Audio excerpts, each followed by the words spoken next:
Listening test. You will hear a number of different recordings and you will have to answer questions on what you hear. You will have time to read the instructions and questions and you will be given time to check your work.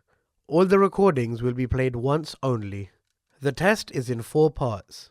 Now turn to section 1. You will hear a woman who works in a furniture store taking a telephone order from a man. First, you have some time to look at questions 1 to 5.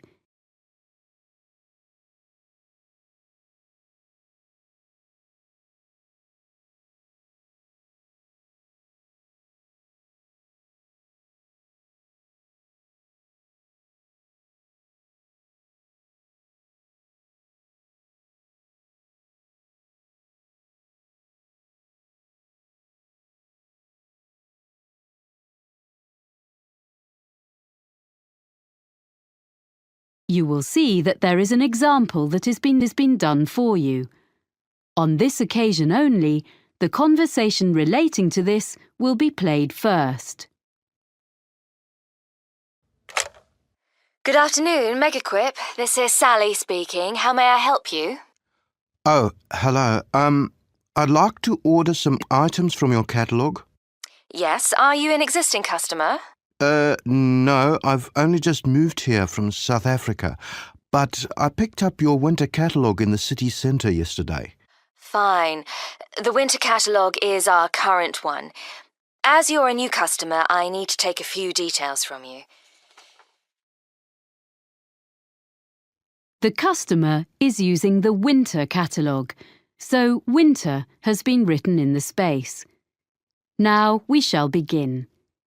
You should answer the questions as you listen, because you will not hear the recording a second time.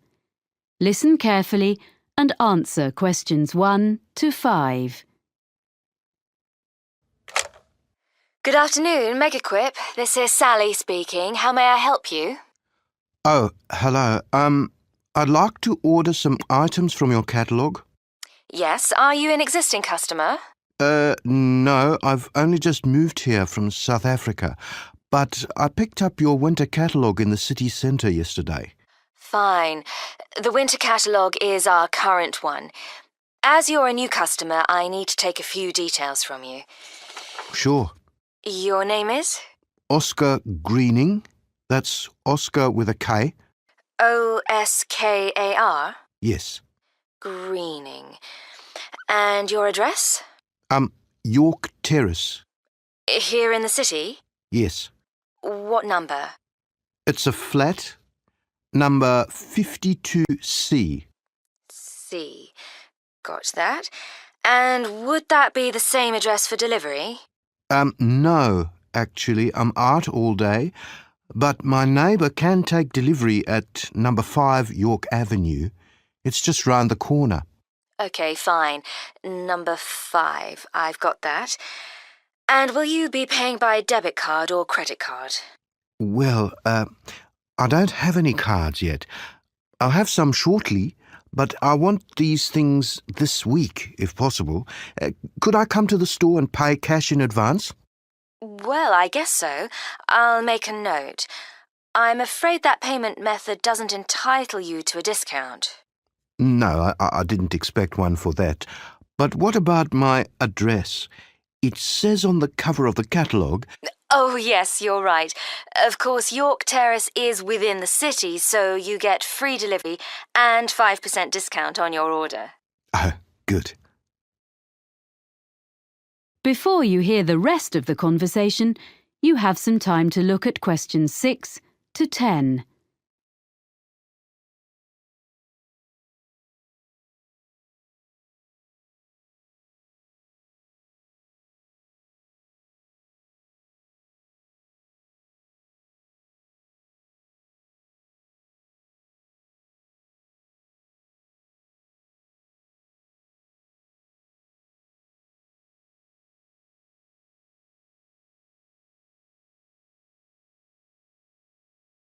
Now listen and answer questions 6 to 10. So, what would you like to order? You have our current catalogue, you say? Yes, I need 3 things for the room where I study. My office, I guess. The most urgent is a desk lamp. Is your catalogue number 664 in stock? 664?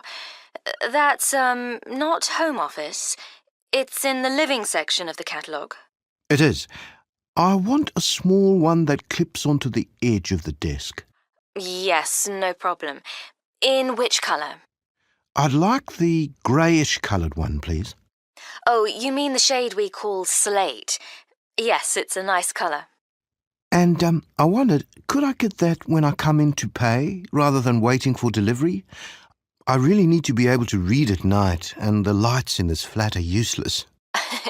Yes, I'm sure that'll be okay. I'll note down that customer will collect. What else did you want? Well, I need a chair which gives good support when I'm using my computer. I saw one in your home office section, and I think it would suit me.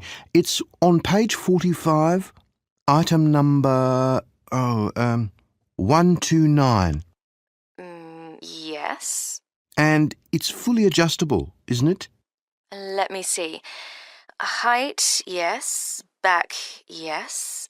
I'm not sure about the arms, though. Oh, that could be a problem. I'm very tall. What about 131 on the same page? That has adjustable arms, seat, everything. But can I get that in the same colour? I mean, the green, like the one it shows. Oh, they all come in the full range of colours. Okay, so I'll go for 131 in green then. I think you'll like that. My brother's very tall and he uses one. We can make sure there's one on the delivery van to you early next week. Oh, good, thanks. And so, lastly, I need a filing cabinet for my documents. A little filing cabinet with 2 drawers. Okay, 2 drawers. Do you want the ordinary one or the lockable one? It's an extra £20. Sorry, what's that? You can have it with a lock, which is more secure. Oh, yes, please. Okay, so that's number 153. It doesn't by any chance come in slate, does it? Well, it's similar, but the commercial office furniture doesn't come in so many shades. So it's grey? That's right. Fine, that'll do. Now, about delivery, the 2 items will probably come at different times, as we have the chair in stock here, so our van will bring it, as I said. The filing cabinet will be coming direct from London, so today is the 29th of September. Say not more than 4 days. That'll be delivered on or before the 3rd of October. You'll have them both within 4 days. That's fine. I'll drop in tomorrow morning to pay and get the lamp. Thanks for all your help. Thank you for your order. Let me know if we can do anything else for you. Thank you. I will. Bye. Bye.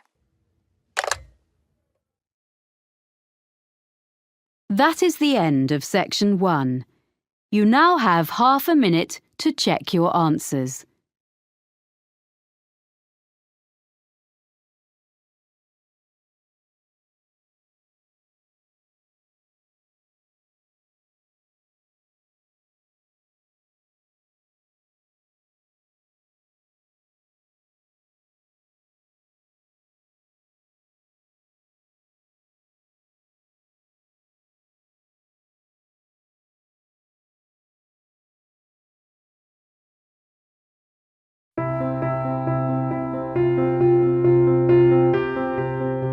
Now turn to section 2. You will hear a man taking a group of tourists around a museum site.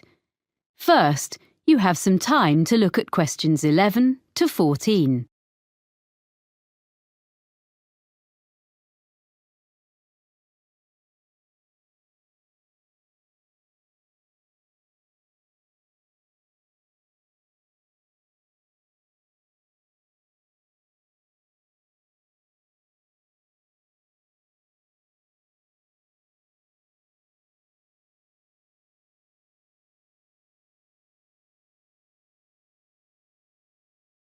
Now listen carefully and answer questions 11 to 14.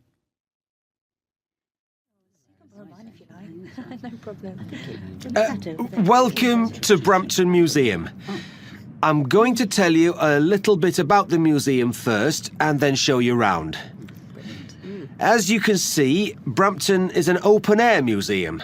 The first open-air museums were established in Scandinavia towards the end of the 19th century, and the concept soon spread throughout Europe and North America, and there are several in Britain, all of which tell the history of a particular part of the country.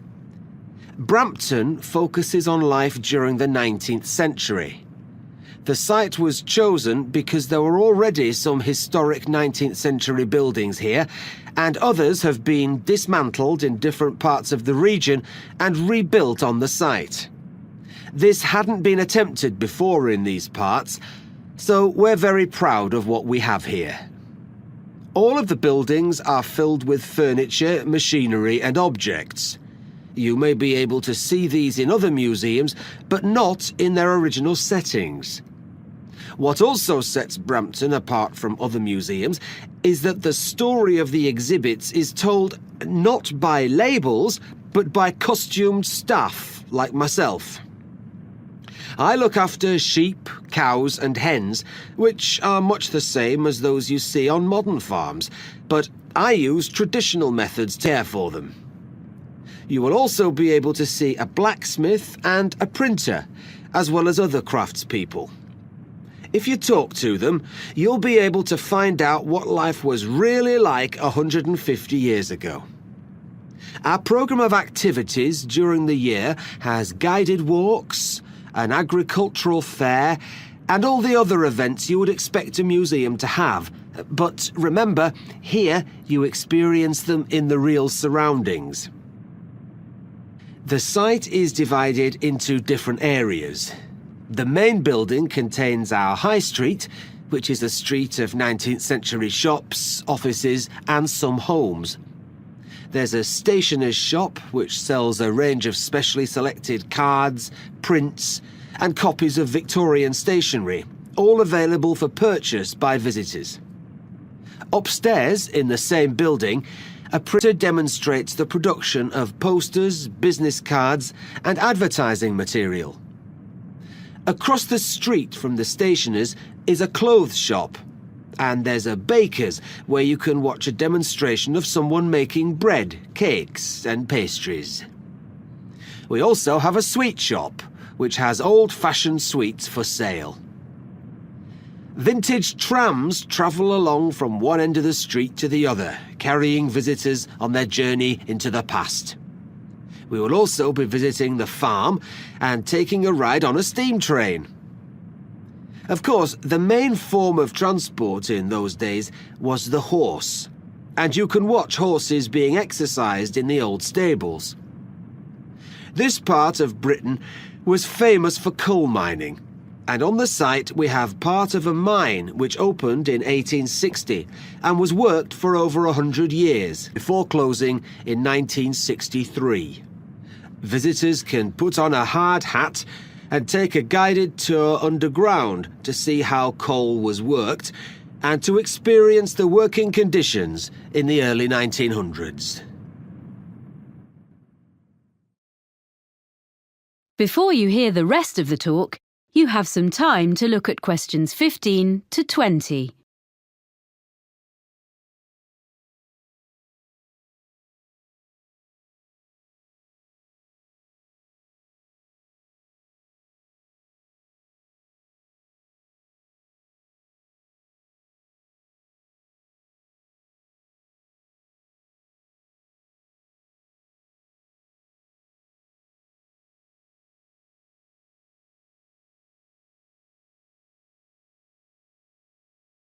Now listen and answer questions 15 to 20. Now, if you'd like to look at your map, we'll begin our tour. The site is a bit like a circle, with the railway going round the edge. You can see where we are now by the entrance, and we're going to start by walking to the High Street. We'll go to the crossroads in the middle of the map and go straight on, making our way between two buildings on either side of the path. The larger one is an exhibition centre, but it's not open today, unfortunately. The other building is offices. The path leads directly to the High Street building, which is at the opposite side of the site to the entrance. Here you're free to wander around and take a ride up and down on a tram. We'll then take the path which follows the railway line and crosses it to the farm. If you wish, you can have tea in the farmhouse, and there'll be time to look at the animals and the machinery. Then we cross the railway line again and visit our special attraction, which is the coal mine. It's just in front of us, here at the entrance. We'll return to the crossroads and walk through a small wooded area to the manor house. This is one of the original buildings on the site and belonged to a wealthy farmer. You can look round the house and gardens and talk to our guides who can tell you what it was like to live there. We will then follow a path which goes past the pond and will take us to the railway station, which is situated between the path and the railway line. Finally, we'll take the steam train back around the site, passing alongside the High Street and the coal mine back to the entrance. So, if you'd like to follow me...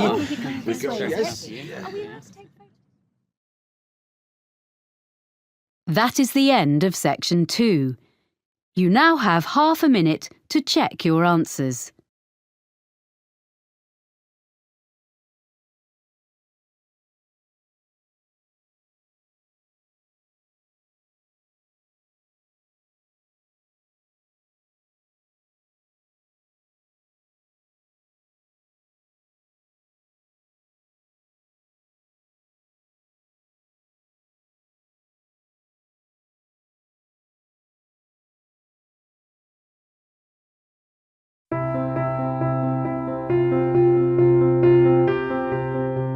Now turn to section 3. You will hear a conversation between Cressida, a student of journalism, and her tutor, Dr. Erskine, about a work placement that she has recently done. First, you have some time to look at questions 21 to 26.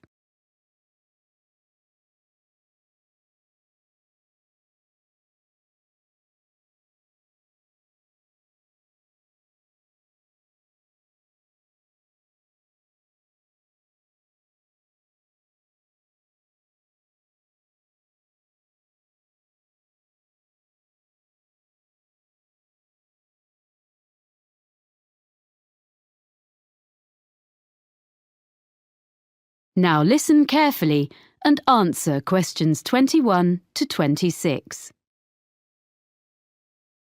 Well, Cressida, that was an interesting presentation you gave yesterday on your placement at the TV News Centre.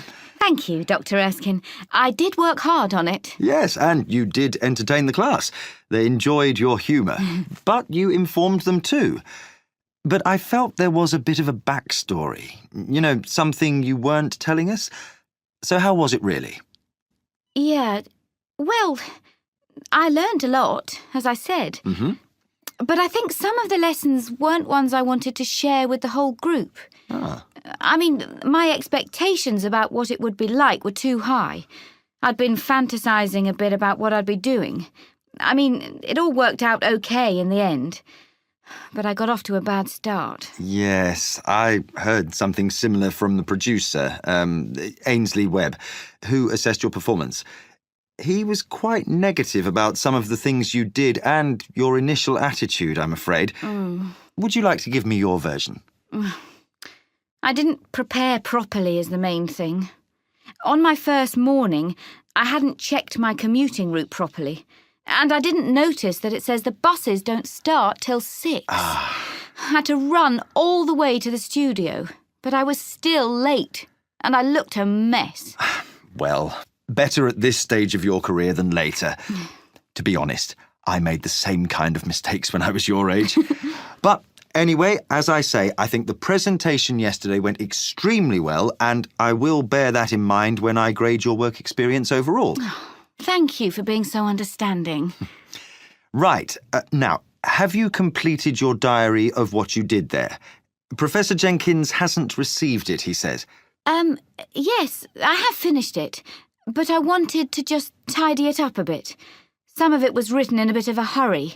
I'll email it to him this afternoon. OK, but I'm afraid he says this will have to be the last time you submit late. Journalism is all about deadlines, and if you can't manage them on your course, he can't give you a diploma saying you're competent, can he? Oh, yes, I'll do it straight after this. I didn't realise. Well, he can be a bit abrupt if he's kept waiting. It's the one thing he really doesn't like. Ooh. I'm sure everything is going to be fine. You're getting very good grades on your work, so as long as you remember that. Yes. Now, did you manage OK generally, do you think? Yeah, OK, I think. Well, it took a while to get to grips with all the equipment. Some of it was quite old, not as fast as what we have here in college, and at first I kept thinking it was my fault. I wasn't pressing the right buttons or something. The thing was, none of the TV centre staff asked me if I wanted instructions. If I asked them how to do some particular operation, they were perfectly civil and would show me, and even say thank you for what I did do. But I felt awkward to keep asking. Before you hear the rest of the conversation, you have some time to look at questions 27 to 30.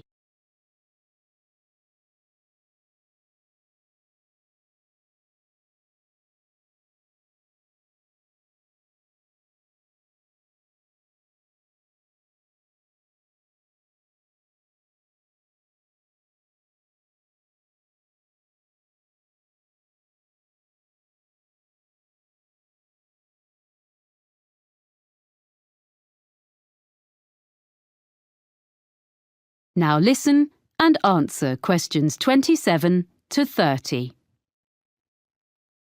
Now, well, let's just review where you are, your write-up, and what you're going to include going forward to next term. First of all, did you eventually feel you were given enough to do? The first couple of days were manic. The production team was short of staff, and I was rushing all over the building, taking messages to various people and fetching things. Of course, I didn't know my way around, so I kept ending up in some storeroom or somewhere instead of the studio I was meant to be in. Or I mistook some important visitor for a colleague because I didn't know who anyone was. Then, after that, things sort of calmed down. So sometimes I was hanging about until someone decided to give me a chore. But I had a piece of luck at the end of the week, because they got a new bit of equipment which was the same as we have in the editing suite here, and I knew how to use it, which none of them did. So that gave me a bit of status. Unfortunately, it meant I spent the next 3 days stuck in the editing suite. But by the end, I'd shown I wasn't just a silly student. So then, when the senior reporter needed someone to go out with him when he went to interview a junior minister, I got to go along, because he knew I could handle the technical side. Well, that's good. Yes. Well, I know I need to learn from my mistakes. I mean, basically, I need to think more about forward planning. But on the other hand, I feel much more confident now. I did survive. I didn't ruin anything. I did actually make a contribution, according to the producer. One thing I want to take forward to my final assignment, though, is some reflections on ethics.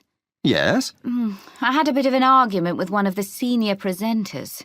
He was editing part of an interview, and he just changed something someone said. When I questioned him, he just snubbed me. And I mean, this wasn't some public relations expert or government professional spokesperson. It was like a member of the public. But he said, oh, they never remember what they said anyway. You want to develop this into part of your final assignment? It would be a very positive line.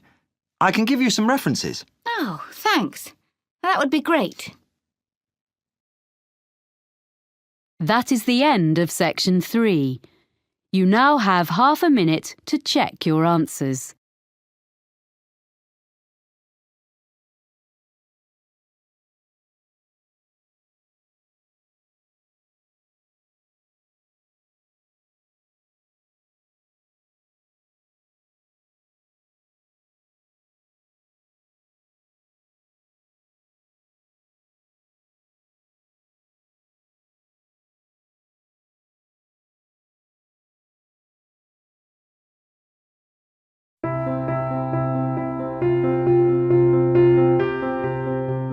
Now turn to section 4. You will hear a lecturer talking about the history of the electric guitar.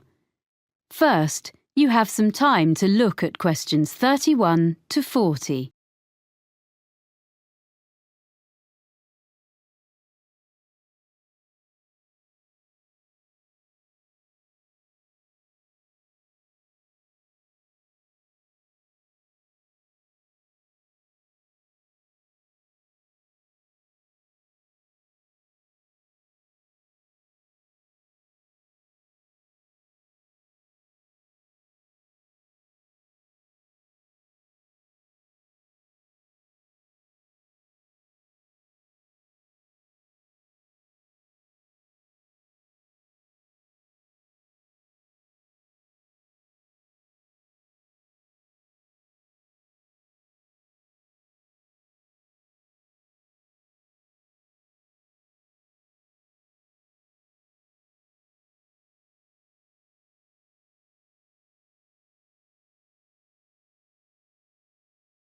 Now listen carefully and answer questions 31 to 40.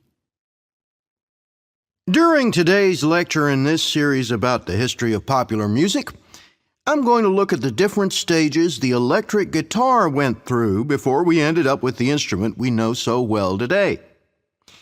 The driving force behind the invention of the electric guitar was simply the search for a louder sound. In the late 1890s, Orville Gibson, founder of the Gibson Mandolin Guitar Manufacturing Company, designed a guitar with an arched or curved top, as is found on a violin.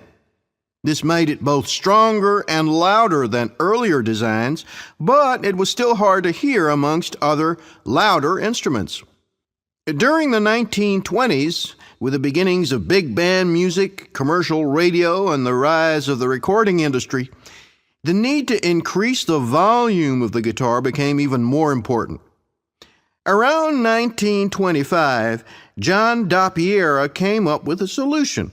He designed a guitar, known as the National Guitar, with a metal body which had metal resonating cones built into the top.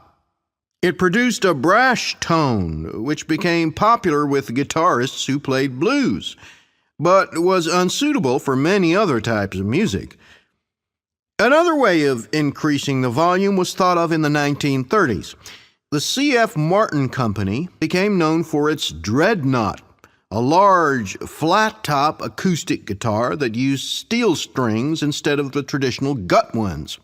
It was widely imitated by other makers.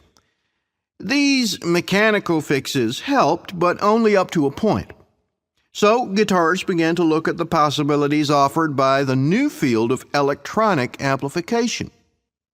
What guitar players needed was a way to separate the guitar's sound and boost it in isolation from the rest of a band or the surroundings.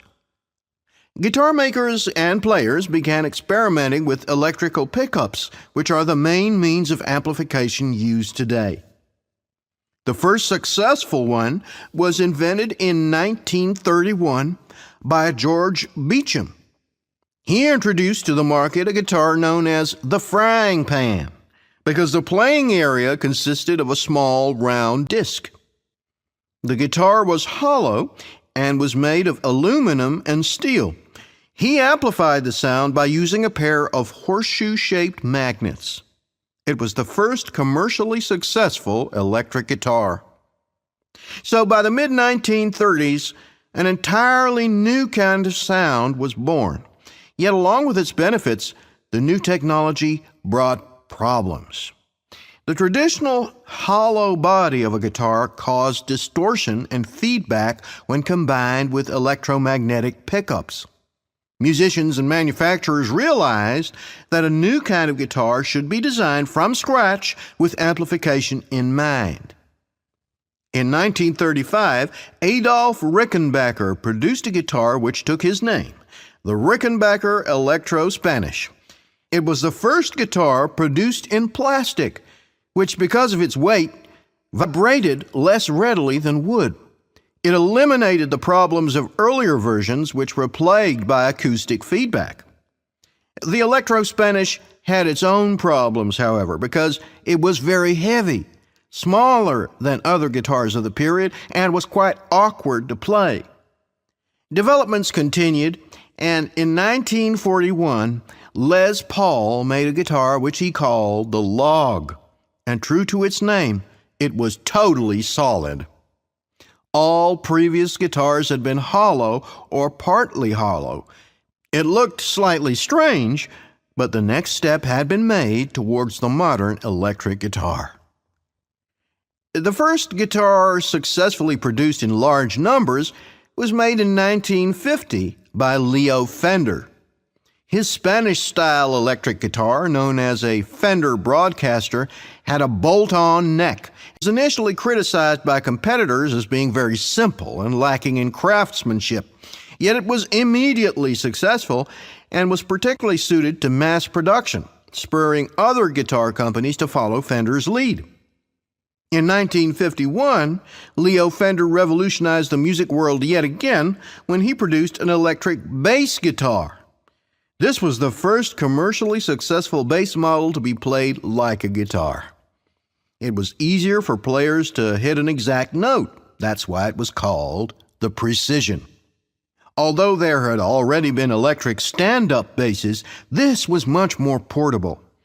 It is now standard in the lineup of any rock band, and some historians suggest that entire genres of music, such as reggae and funk, could not exist without it.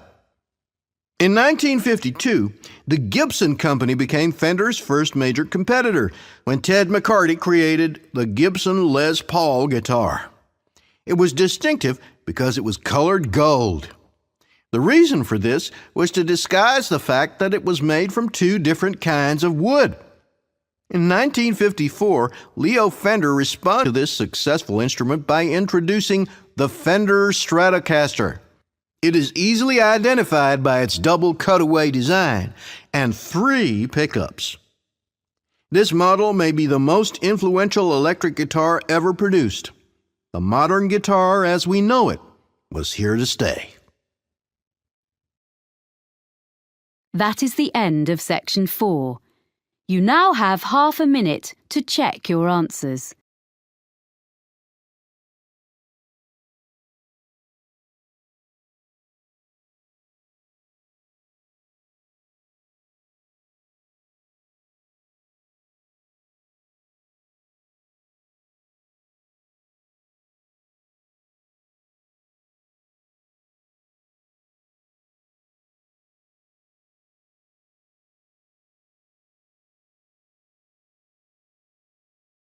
That is the end of the listening test.